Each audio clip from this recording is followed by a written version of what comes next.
Admiral Zexathara stood before the massive viewing screen of his flagship, watching the last traces of data disappear from the galactic archives. 3 years of careful work had finally paid off. Every record of humanity's existence was gone. Every file, every image, every mention of the species called human had been wiped clean from the galaxy's memory banks. The bridge crew worked quietly around him. They were all relieved. The Vexhari, with their crystal bodies and logical minds, found humans deeply disturbing. Humans made no sense. They acted without proper calculation. They fought when they should surrender. They survived when they should die. It was better this way. "Status report," Zexathara commanded. His voice made a soft chiming sound as it passed through his crystal throat. "All archives cleared, Admiral," replied his second-in-command. "The luminary energy databases show no trace of human genetic patterns. The Kethmori collective memory banks have been scrubbed clean. Even the trade records have been adjusted to remove any mention of Earth or its colonies." Zexathara nodded. The 3 most powerful species in the galaxy had worked together for this moment. It had taken massive effort to coordinate between the crystal-based Vexhari, the energy beings called Luminari, and the hive-minded insect race known as the Kethmori. But they all agreed on one thing: humans were too dangerous to exist. The war had lasted only 6 months, but it felt like centuries. Humans fought in ways that broke every rule of civilized warfare. They used tricks and lies. They pretended to surrender, then attacked. They turned their own ships into bombs. They refused to follow the proper codes of honor that had governed galactic warfare for thousands of years. Worst of all, they never gave up. Even when their fleets were destroyed, even when their colonies were burning, even when their home world of Earth was cracked open like an egg, they kept fighting. Some humans had escaped in damaged ships, but space was vast and cold. Without support, they would die slowly in the dark between stars. "Sir, we're receiving final confirmation from the Outer Rim Patrol fleets," another officer reported. "No human activity detected for 3 full solar cycles. All remaining debris has been catalogued as space junk." "Excellent." Zexathara allowed himself a moment of satisfaction. "Send word to the Galactic Council. The human problem is solved. The galaxy is safe." But far away, in the cold darkness between star systems, something drifted that the patrol fleets had missed. It looked like a broken piece of metal twisted and burned. The automated scanners had marked it as debris from an old battle. They were wrong. Inside the twisted hull of what had once been the human destroyer Defiant, 43 people lived in the shadows. The ship's lights were off to avoid detection. The engines were cold and silent. Life support ran at minimum power, giving them just enough air and heat to survive. Captain Sarah Chen floated in the darkness of her damaged bridge. She had been awake for 18 hours straight, listening to the scanner reports from the alien patrol ships. Her crew was hungry and tired, but they were alive. More importantly, they were free. "Captain," whispered her communications officer, Tom Martinez. His voice was barely a breath in the darkness. "I'm picking up the last of the archive wipes. They've done it. Every record of us is gone." Sarah closed her eyes. She had expected this. The aliens were thorough when they wanted to be. But they had made one mistake. They thought that erasing records would erase reality. They thought that if they deleted all mention of humans, humans would simply stop existing. They were about to learn how wrong they could be. "Status of the other ships?" Sarah asked quietly. "The Prometheus is holding position in the asteroid field near Kepler Station. The New York is hidden in the nebula clouds around Vega. The Beijing made it to the dark matter zone past Rigel." Tom paused. "Total count is about 400 survivors across all vessels. 400 humans left in a galaxy of trillions. It should have been hopeless. The smart thing would be to find some empty world and try to build a quiet life away from everyone else. But Sarah had not survived the war by being smart. She had survived by being stubborn. "Any word from Dr. Webb's team?" she asked. "They've made contact with the engineering crews on 2 of the other ships. They think they can modify our sensors to scan alien technology without being detected." Sarah nodded. Marcus Webb was the smartest person she knew. Before the war, he had been Earth's leading expert on alien science. Now he was their best hope of learning how their enemies worked. What about Elena's training program? Commander Vasquez reports that the new combat protocols are ready for testing. She says the alien military doctrines have some interesting weaknesses. Elena Vasquez had been a special forces trainer before the war. She understood something that the aliens did not. Honor codes and formal battle tactics worked fine when everyone followed the same rules, but humans had never been good at following rules. Sarah opened her eyes and looked out at the stars. Somewhere out there, the aliens were celebrating. They thought they had won. They thought the galaxy was safe from the chaos and unpredictability of humanity. They had erased every trace of human civilization from their records. But they had forgotten something important. Humans were not just words in a database. They were not just files in an archive. They were living, breathing, thinking creatures who refused to simply disappear because someone wanted them to. The aliens had studied human technology and found it crude. They had examined human society and found it chaotic. They had analyzed human psychology and found it irrational. But they had never understood what made humans truly dangerous. It was not their weapons or their ships or their tactics. It was their absolute refusal to give up. Sarah pushed herself away from the window and floated toward her command chair. Her crew was watching her, waiting for orders. They trusted her to find a way forward. They trusted her to turn their impossible situation into something they could survive. "Attention all hands," she said softly into her communicator. "This is the captain. I know you're all tired, I know you're all scared, I know this looks hopeless." She paused, thinking about Earth, thinking about the billions who had died, thinking about the children who would never grow up, and the dreams that would never come true. "But we're still here," she continued. "We're still alive. And as long as we're alive, humanity is not extinct. The aliens think they've won. They think they've erased us from history. They're wrong. We're going to show them exactly how wrong they are." Sarah looked around at her crew. In the dim emergency lighting, she could see the determination in their faces. They were ready to follow her anywhere, even into the impossible. "We're not going to hide in the dark and slowly die," she said. "We're not going to find some corner of the galaxy and hope they leave us alone. We're going to do what humans do best. We're going to survive. We're going to adapt. And we're going to fight back." The bridge was silent for a moment. Then Tom Martinez spoke up. "What are your orders, Captain?" Sarah smiled for the first time in 3 years. It was not a nice smile. "Plot a course for the nearest alien supply depot," she said. "It's time to remind the galaxy that humanity is very much alive." 6 months had passed since Captain Sarah Chen gave her orders. The alien patrols continued their regular sweeps, marking pieces of twisted metal as harmless debris. They never looked close enough to see the modifications hidden inside those pieces of junk.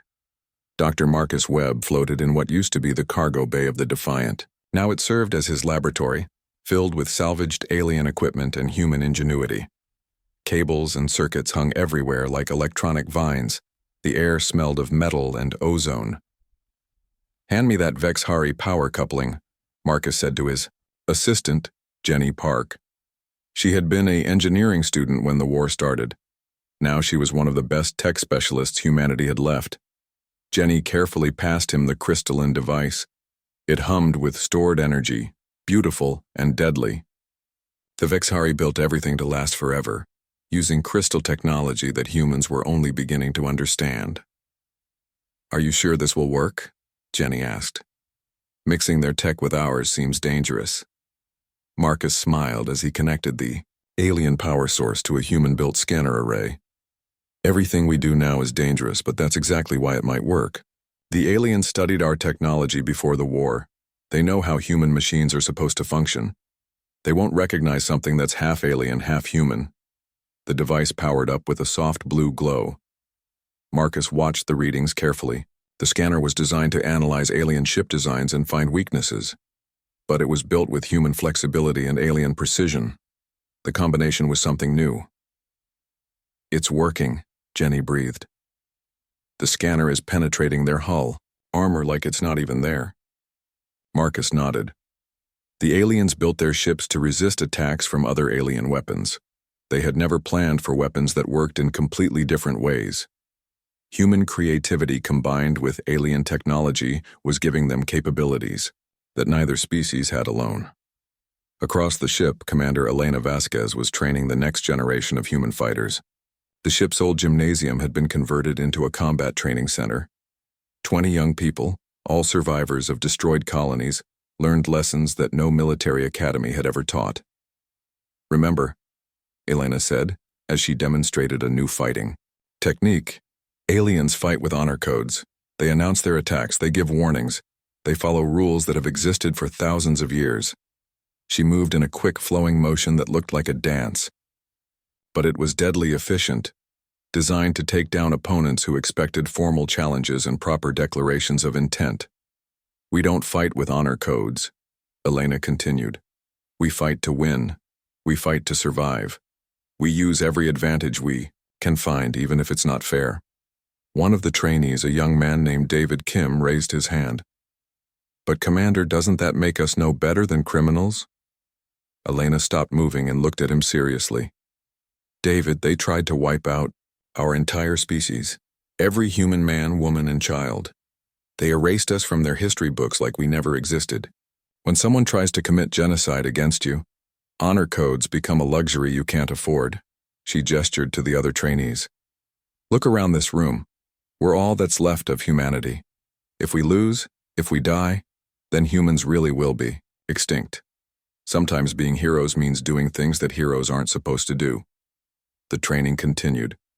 Elena taught them how to disable alien life support systems, how to jam their communications without being detected, how to make their attacks look like equipment failures or accidents. The aliens expected military attacks with proper formations and clear objectives. They would never expect what looked like random system malfunctions. Meanwhile, in another part of the ship, Captain Chen was coordinating with the other human survivors scattered across the galaxy. The communications were brief and coded, disguised as background radiation or natural space phenomena. "Prometheus team reports successful salvage operation," Tom Martinez whispered to her. "They've recovered enough materials to build 3 new hybrid power systems." Sarah nodded. The Prometheus was hidden in an asteroid field that the aliens used as a mining site. Captain Rodriguez and his crew had been carefully collecting discarded equipment and raw materials. To the alien miners, it looked like normal waste disposal. But the humans were building something from their garbage. "What about the Beijing?" Sarah asked. "Captain Liu's team has made contact with some independent traders in the Outer Rim. Not aliens from the main powers, but smaller species who weren't involved in the war. They're willing to trade basic supplies for salvage technology." This was important news. The main alien powers had tried to erase humanity, but there were thousands of smaller species in the galaxy. Many of them had never even heard of humans. A few were willing to do business with mysterious traders who paid well and asked no questions. "Any word from the New York?" Tom's expression grew more serious. "Captain Thompson reports they've been monitoring alien military communications. The Galactic Council is starting to notice some unusual incidents." Sarah felt a chill of worry. "What kind of incidents?" "Supply convoys arriving with missing cargo. Communication arrays going offline for maintenance that was never scheduled. Patrol ships reporting equipment failures in suspiciously convenient locations." Sarah realized what was happening. The humans were being too successful. Their small raids and salvage operations were starting to add up. The aliens were beginning to notice that too many things were going wrong, but they had come too far to stop now. Dr. Webb's voice came over the ship's communication system.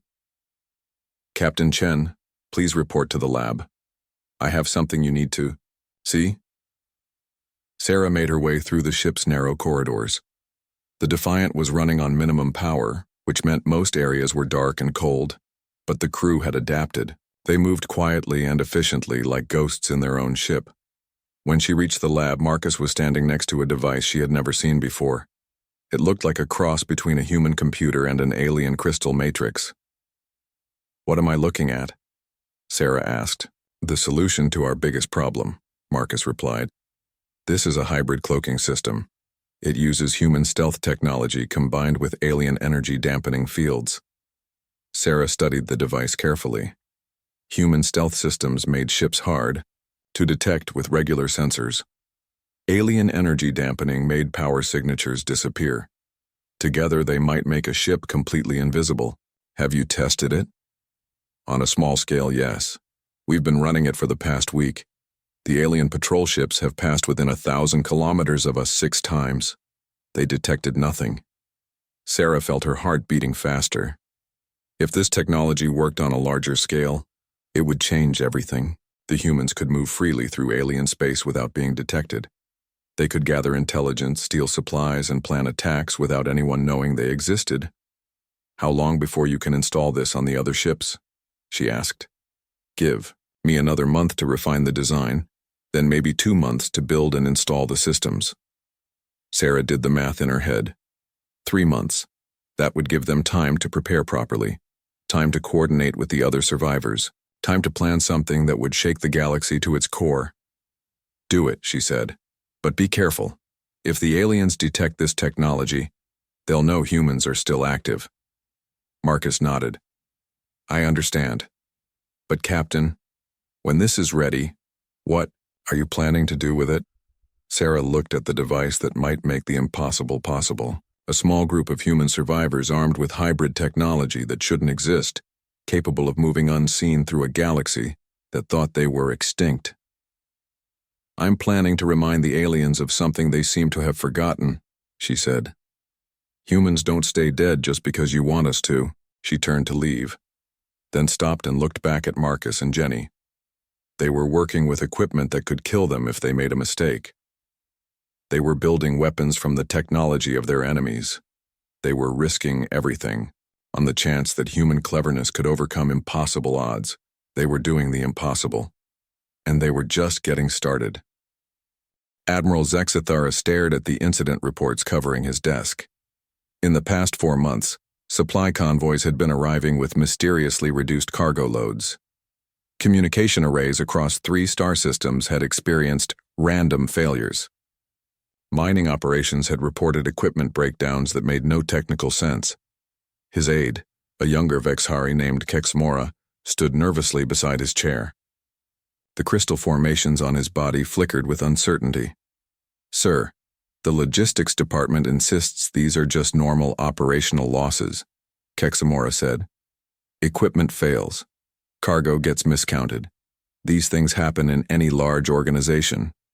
Zexthara's own crystal body pulsed with a deep red color, indicating displeasure. 37 separate incidents across 17 different star systems, all within 4 months, all involving the same types of problems. He gestured to the reports. This is not random chance. On the other side of the galaxy, Captain Chen watched through the Defiant's new hybrid sensors as another alien supply convoy passed by their position.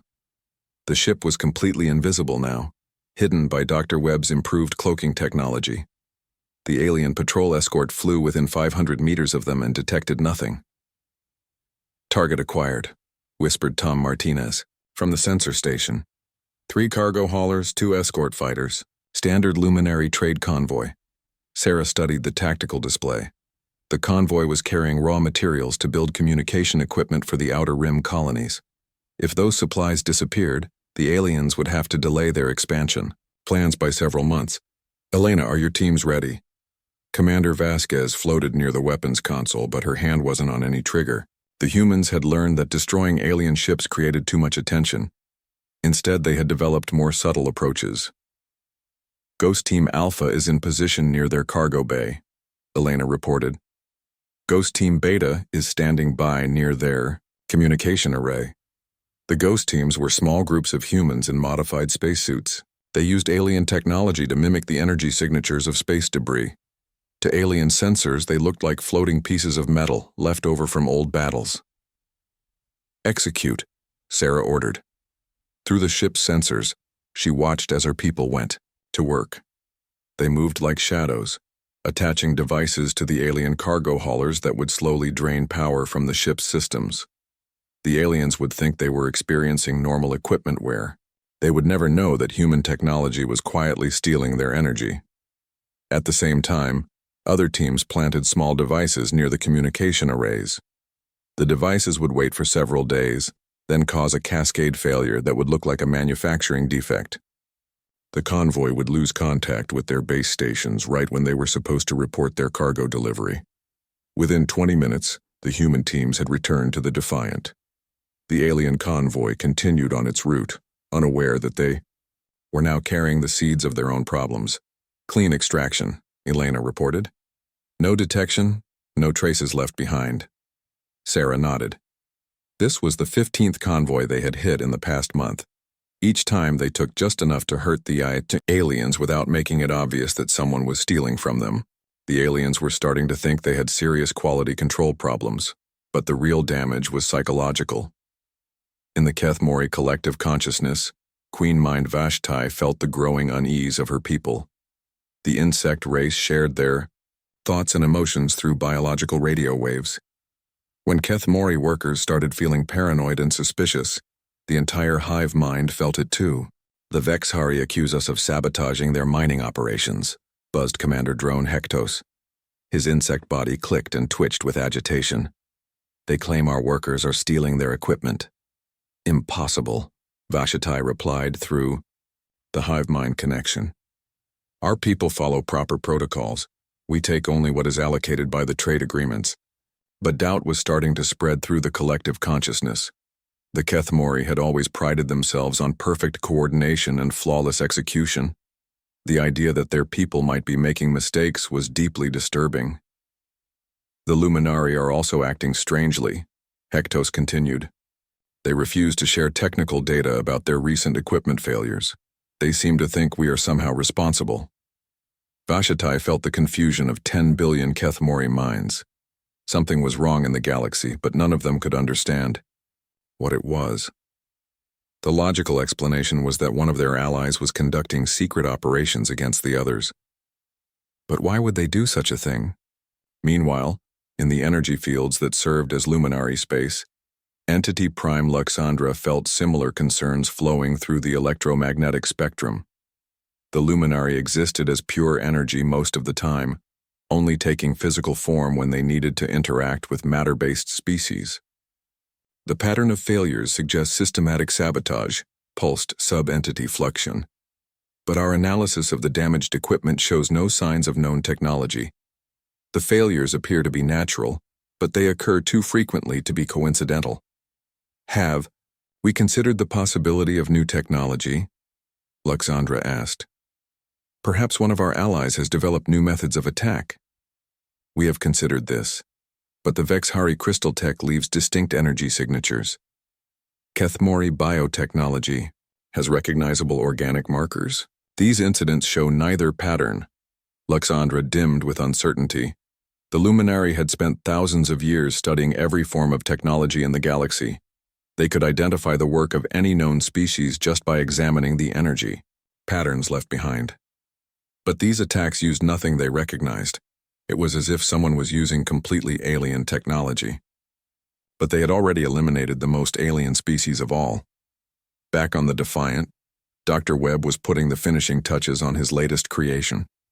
It looked like a standard Vexhari communication device, but inside it contained human-built circuitry that would slowly corrupt any data that passed through it. How long before they noticed the data corruption? Sarah asked. Months, maybe years, Marcus replied. The corruption starts small and grows gradually. By the time they realize something is wrong, it will have spread through half their computer networks. Sarah smiled. This was exactly the kind of weapon the aliens would never expect. They thought in terms of energy beams and explosive missiles. They didn't understand attacks that took months to complete and looked like technical problems. What's the status on the other projects? Jenny has finished the sensor scramblers. When activated, they'll make alien ships think they're detecting equipment failures in their own systems. The navigation disruptors are ready for field testing, and the power drain devices have been deployed on 43 alien installations. Sarah did the math. In 6 months of ghost operations, they had sabotaged nearly 200 alien targets. Supply lines were disrupted, communication networks were unreliable, Equipment was failing at unprecedented rates, and the aliens still had no idea that humans were responsible. But the best part was psychological warfare. The three main alien species were starting to suspect each other. Trade relationships were becoming strained. Military cooperation was breaking down.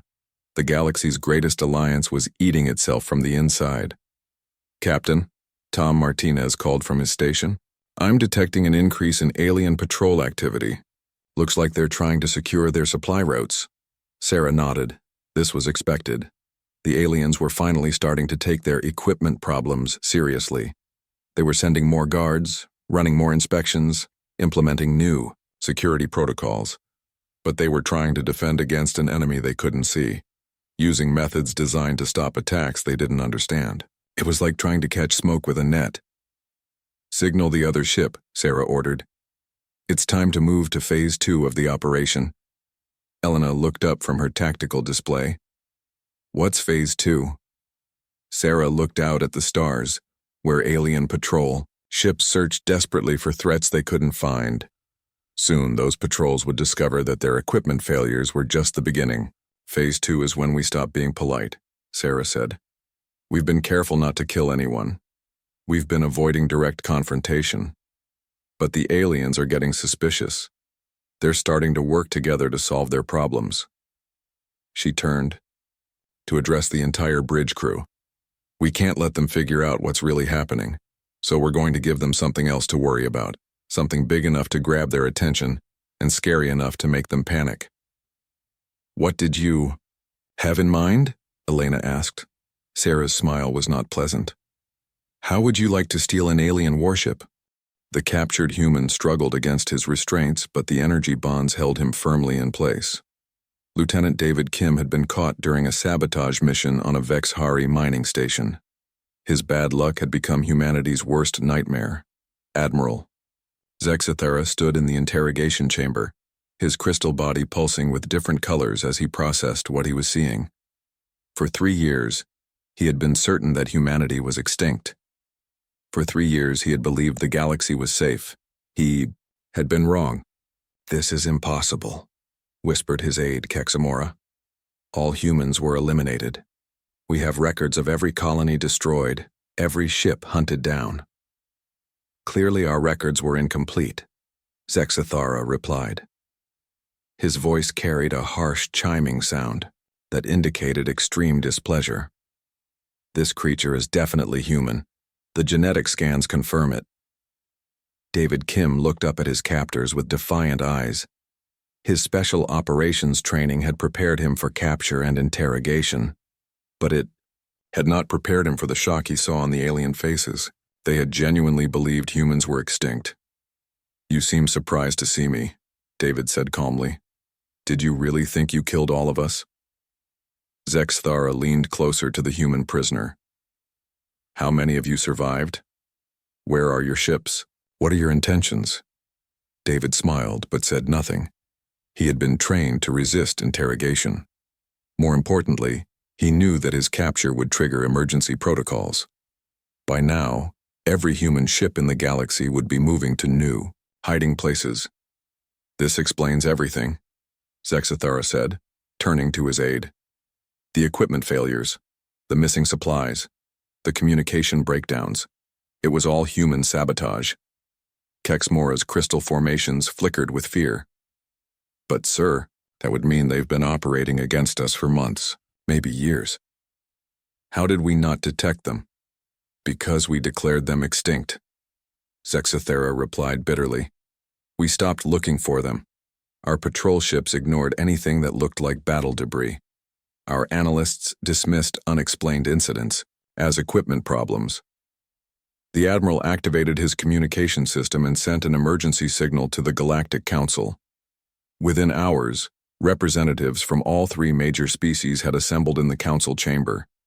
The mood was tense and fearful. Queen Mind of Vashtai spoke for the Kethmori collective consciousness. "You are certain this creature is human? Not some other species disguised to look like them?" "The genetic tests are conclusive," Zexthara replied. "This is a human male, approximately 25 standard years old. He carries devices of unknown technology, clearly designed for sabotage operations. Entity Prime Luxandra pulsed with electromagnetic concern. If humans survived, they have been conducting covert operations against all three of our civilizations. The coordination required suggests a significant population and advanced planning capabilities.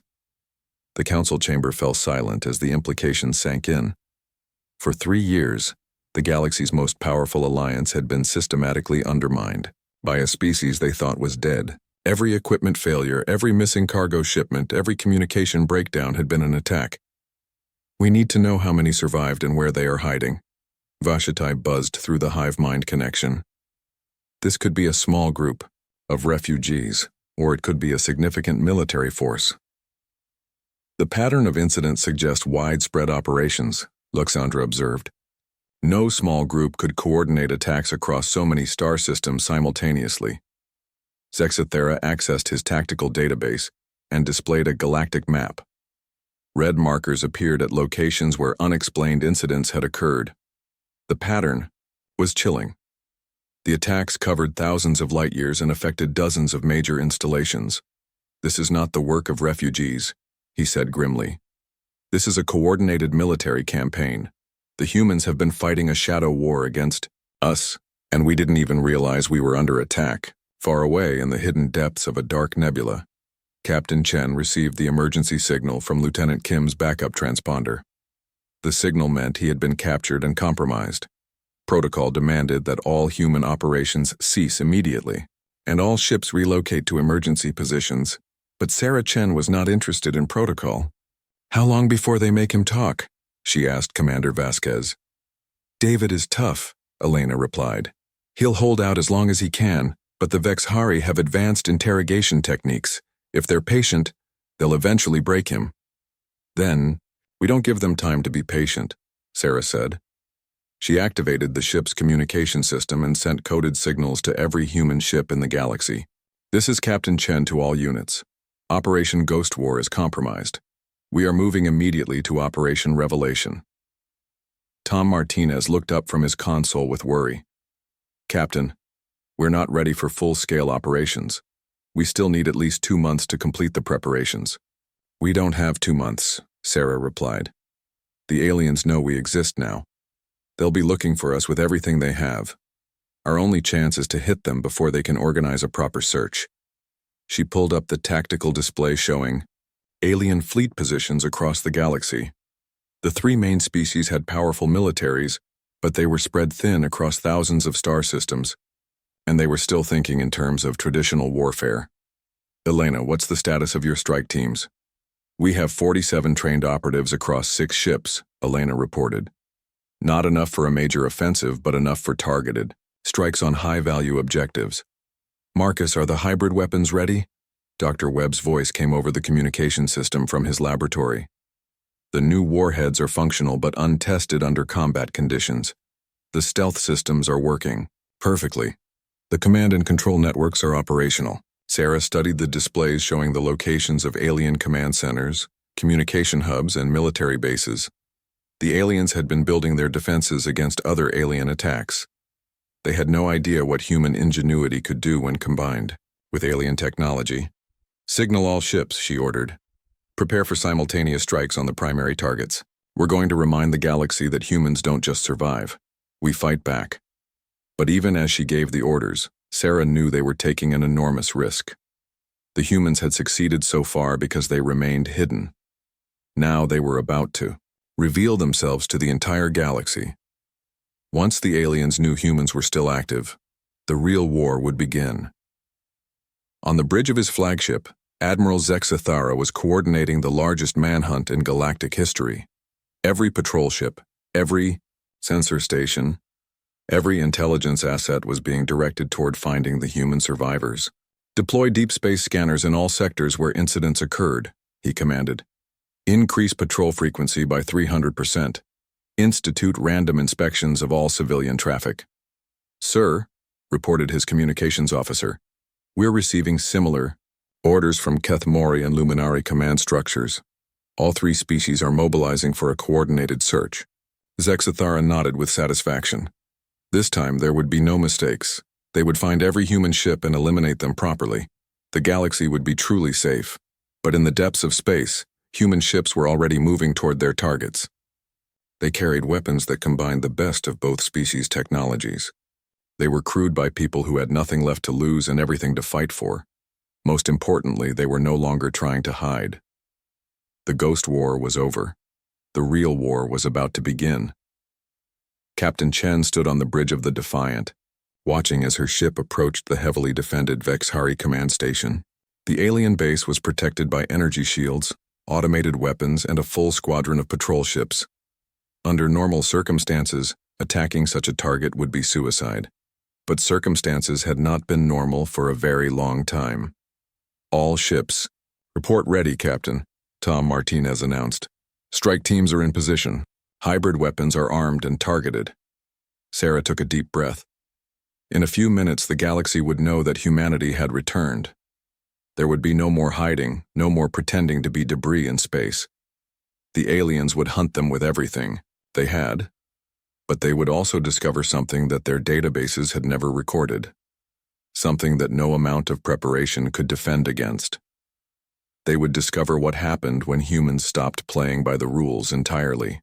The attack began at exactly the same moment across 3 different star systems. No communication passed between the human ships.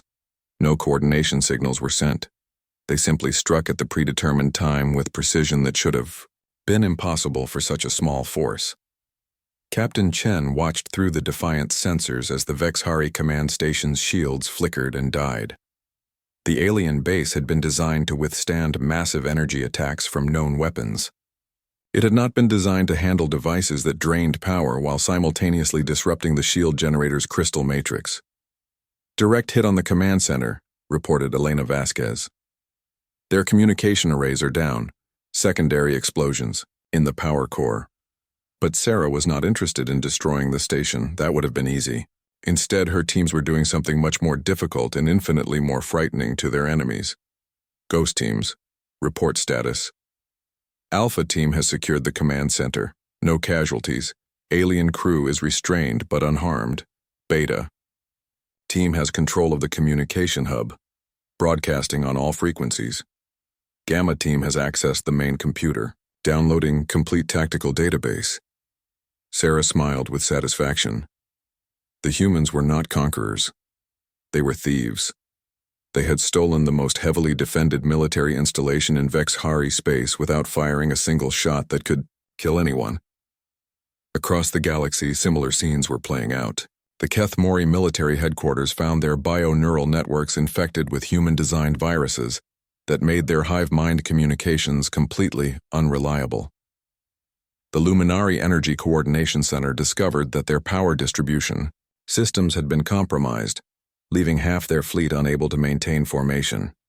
In each case, the attacks looked impossible. The human forces were too small, and their technology was too primitive, but they had succeeded by using the aliens' own strengths against them. The Vexhari relied on their crystal technology being unbreakable. They had never considered that someone might learn to turn their crystals into weapons against them. The Keth Mori depended on perfect hive-mind coordination. They had no defenses against communications that could be selectively corrupted. The Luminari based their entire civilization on energy manipulation. They were helpless when that energy was redirected by hybrid human-alien technology. Admiral Zexathera stood in his ship's command center, trying to make sense of the reports flooding in from across the galaxy. 3 simultaneous attacks on the most secure installations owned by each major species. All successful. All conducted with impossible precision by forces that should not exist. Casualty reports? He demanded. Minimal, sir. The humans seem to have avoided killing anyone. They disabled our defenses, captured our facilities, and extracted intelligence data. But they left our people alive. Zexathara found this almost more disturbing than if the humans had simply destroyed everything. Enemies who killed in anger could be understood. Enemies who showed mercy while demonstrating overwhelming capability were terrifying. Sir, we're receiving a transmission on all frequencies. Origin point appears to be the captured command station. Put it through. The main display activated. showing the interior of the Vexhari command center. But instead of crystal-bodied aliens, a human woman stood at the control console. She was wearing a modified spacesuit that incorporated alien technology, and her face was calm and confident. Captain Chen looked directly into the camera, knowing that her image was being broadcast to every ship, every station, every inhabited world in the galaxy. My name is Captain Sarah Chen of the human vessel Defiant. 3 years ago, your governments declared my species extinct. You erased us from your records. You convinced yourselves that humanity was no longer a threat to your vision of galactic order. She paused, letting the implication sink in. You were wrong. Admiral Zexathera felt his crystal structure vibrating with shock and fear. This human was speaking from the heart of Vexhari military intelligence. She had somehow penetrated defenses that had protected them for centuries. For the past 3 years, we have been living in your galaxy as ghosts. We salvaged your discarded technology. We learned your languages. We studied your military tactics and your political structures. We became invisible to your sensors and undetectable to your patrols. The broadcast was being transmitted simultaneously from 3 different locations. Every major species in the galaxy was seeing the same message at the same time. We could have remained hidden. We could have found some empty corner of space and tried to rebuild our civilization in secret, but you made a mistake when you tried to erase us from history. You forgot something important about humanity. Sarah stepped closer to the camera, and her expression grew harder. We don't ask permission to exist. In the Kethamori collective consciousness, Queen Mind Vashti felt the panic of billions of her people. The humans had somehow infiltrated their most secure facility and corrupted their bio-neural networks. The hive mind that had coordinated their species for millions of years was breaking down into chaos.